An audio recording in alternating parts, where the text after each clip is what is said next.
स्वागत है आपका श्री तिरुपति ज्योतिष कार्यालय एवं वैदिक पूजा पाठ सॉल्यूशंस के इस चैनल पर। मित्रों, हम ज्योतिष के विषय में, कर्मकांड के विषय में अच्छी जानकारियां इस चैनल के माध्यम से आपके लिए लाते रहते हैं। तो हमने पीछे 2 वीडियोस बनाई हुई है जिसमें राशि किस प्रकार से बनती है, राशियों के कार्य कैसे हैं, राशियों के स्वामी कौन है, भाव कितने हैं, भावों के अंदर क्या क्या छुपा हुआ है हमारे जीवन का रहस्य, इस बारे में हमने चर्चा की।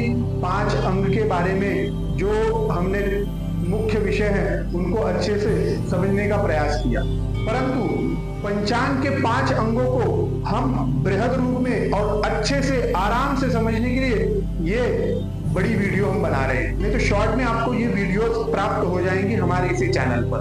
एक मिनट में हमने इन 5 टॉपिक को कवर किया हुआ है, परंतु बहुत लोगों को इस पर और अच्छे से जानने के लिए हमने ये बड़ी वीडियो बनाई है जिसमें आपको इसकी डिटेल में जानकारी हम देने की कोशिश कर रहे हैं। तो मित्रों, हमारा आज का टॉपिक है वार, जिसे हम इंग्लिश में डे कहते हैं और संस्कृत में इसे वासरे, वासर अर्थात वार, ये हम कहते हैं। तो वार कितने होते हैं टोटल? 7 ही वार क्यों होते हैं? हमारे ग्रह तो टोटल 9 है, 9 ग्रह होने के बाद वार 7 क्यों? मित्रों, स्पष्ट आंखों से दिखने वाले ग्रहों के अनुसार वारों का चयन किया गया है। स्पष्ट आंखों से जो हमें दिख रहे हो उन ग्रहों के अनुसार वारों को बनाया गया है। अब वारों की रचना होती है जो हमें आंखों से दिख रहे हैं उन ग्रहों के ऊपर।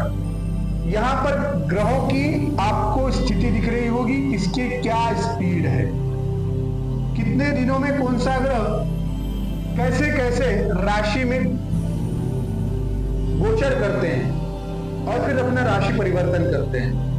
कहीं कहीं पर ये ग्रह जो है वक्री होते हैं और कहीं कहीं पर ये अपने गति पे होते हैं, जलद गति, मध्यम गति, जैसे हमने चंद्र की गति देखी थी इसी वाले वीडियो में।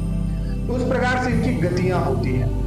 तो टोटल 9 ही वार इसलिए हैं क्योंकि राहु और केतु, इनको हम स्पष्ट रूप से देख नहीं सकते, आंखों में दिखने वाले स्पष्ट ग्रह नहीं है। जैसा ये पृथ्वी हमारा प्लैनेट है उस प्रकार से वो नहीं है, इसके लिए इनको वारों में नहीं गिना जाता दोनों, अर्थात इनका हमें वारों से संबंध नहीं होता। ठीक है, तो वारों में किसे लिखा जाता है? तो हमने लिखा हुआ है यहां पर, देखिए, सोम, मंगल, बुध, गुरु, शुक्र और शनि और रवि।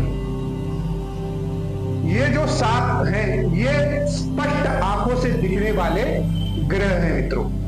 हम इन्हें आंखों से देख सकते हैं, इसके लिए इनको वारों की संज्ञा दी गई है। अब वारों का निर्माण कैसे हो रहा है ये देखिए।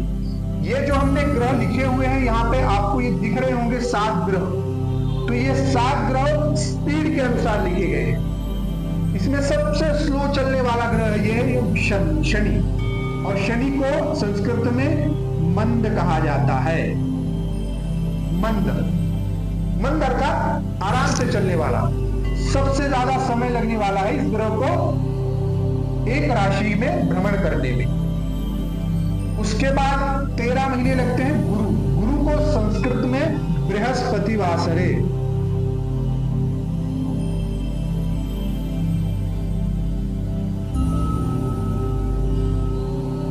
इसी के साथ गुरु 13 महीने एक राशि में भ्रमण करते हैं।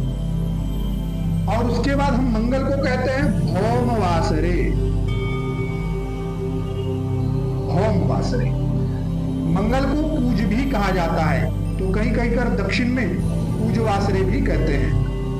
अंगारक भी नाम है मंगल का, ऐसे अनुसार अनेक नामों से उन्हें उस दिन वार के नाम से पुकारा जाता है। रवि को रवि वासरे भी कहते हैं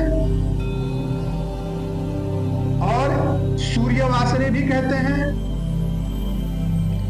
और इन्हें आदित्यवासरे भी कहते हैं। आदित्यवासरे। शुक्र को भृगुवासरे कहते हैं।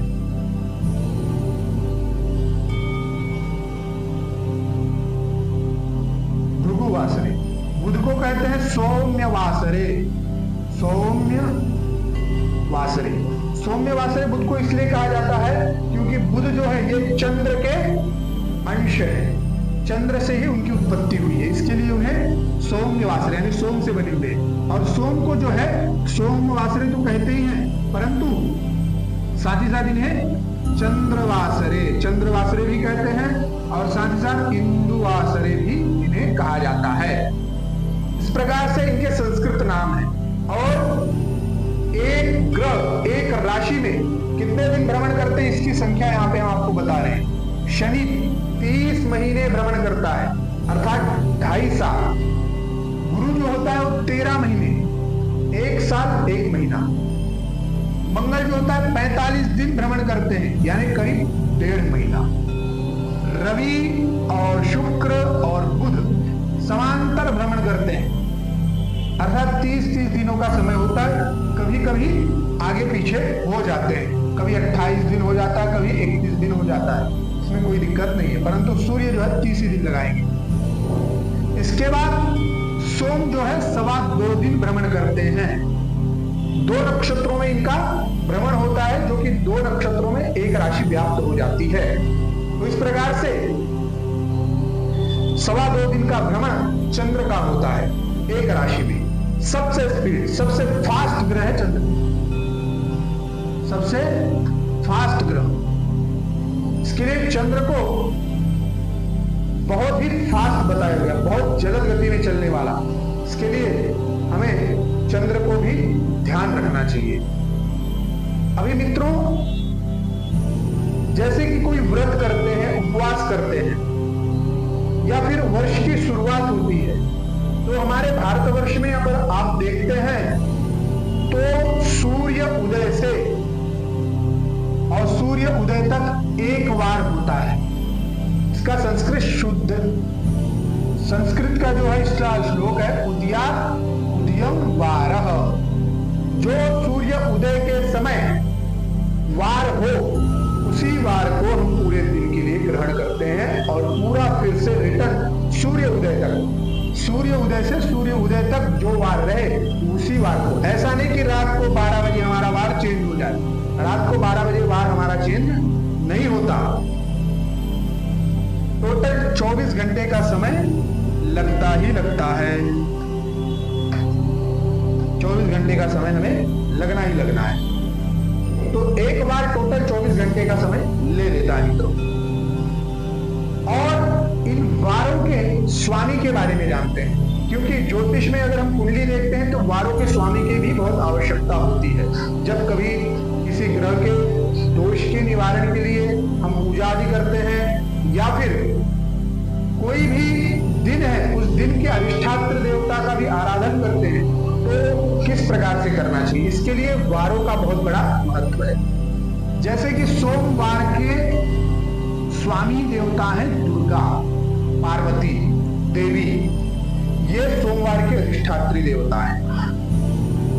सोम अत्याधिक प्रिय दिन है मां दुर्गा का, और दुर्गा देवता सोमवार के दिन जो भगवान शिव जी की पूजा करते हैं उनके ऊपर बहुत प्रसन्न रहती है। इसके लिए सोमवार को शिव पूजन का महत्व अत्याधिक बढ़ जाता है। उसके बाद मंगल के अधिष्ठात्र देवता है कार्तिकेय। कार्तिकेय को दक्षिण में कुमार कहते हैं, कहीं पर स्कंद कहते हैं।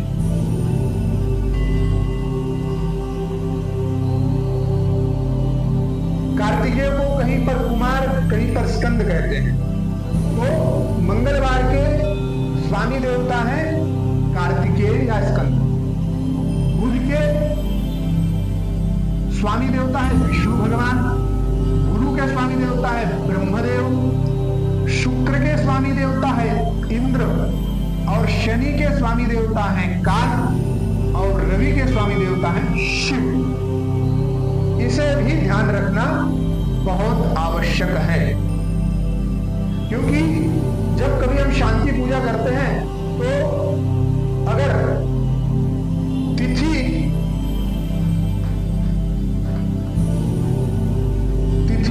और वार प्लस वार, इनके जब योग से कुछ दोष उत्पन्न होते हैं तो उसकी शांति के लिए हमें तिथि के भी देवता को ध्यान करना पड़ता है और वार के भी देवता को ध्यान करना पड़ता है। इन दोनों देवताओं के नाम से आहुति देनी होती है, तब जाके हमारी वो शांति पूरी होती है। इसी प्रकार से वार और नक्षत्र से योग से भी कुछ ऐसे योग बन जाते हैं। वार और नक्षत्र के योग से भी कुछ योग बनते हैं, उनके भी देवता और इनके भी देवता, दोनों की आहुति जब देते हैं तब वो विधि हमारी पूर्ण होती है। अब मित्रों, वार का निर्धारण कैसे किया जाता है? जैसे मैं आपको अभी बता रहा हूं, आज का ही हम प्रेजेंट में वार ले लेते हैं। आज समझिए शनिवार है,